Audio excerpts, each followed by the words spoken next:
এবার সৌদি প্রবাসীদের জন্য এলো দারুণ সুখবর। 50 বছরের পুরনো কাফালা ব্যবস্থা বাতিল করেছে সৌদি আরব। এই যুগান্তকারী সিদ্ধান্তের ফলে প্রায় 1,30,00,000 বিদেশি শ্রমিক সরাসরি উপকৃত হবেন বলে জানা গেছে, যাদের বেশিরভাগই দক্ষিণ ও দক্ষিণ পূর্ব এশিয়ার নাগরিক। নতুন ব্যবস্থায় প্রবাসীরা এখন থেকে চাকরি পরিবর্তন, দেশ ত্যাগ এবং ভিসা নবায়ন এসব ক্ষেত্রে আগের মতো কঠোর নিয়ন্ত্রণের মুখে পড়বেন না। টাইমস অফ ইন্ডিয়া জানায়, কাফালা ব্যবস্থার পরিবর্তে সৌদি আরব এখন চুক্তিভিত্তিক কর্মসংস্থান মডেল চালু করেছে, যা শ্রম বাজারে নতুন দিগন্ত খুলে দেবে।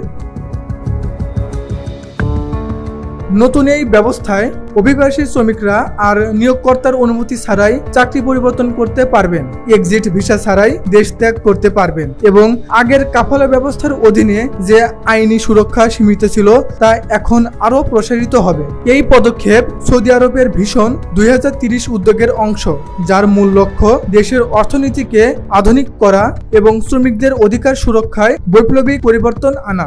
মানবাধিকার সংগঠনগুলো এই সিদ্ধান্তকে সৌদি শ্রম ইতিহাসের এক নতুন অধ্যায় হিসেবে বর্ণনা করেছে, তবে তারা বলছে প্রকৃত পরিবর্তন নিশ্চিত করতে হলে এই সংস্কারের বাস্তবায়ন ও তদারকি আরও শক্তিশালী করতে হবে।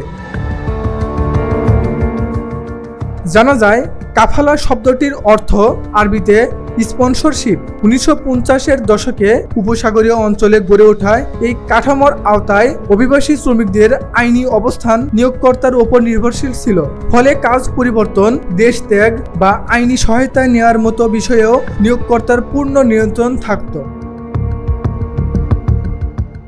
Uttara news international desk.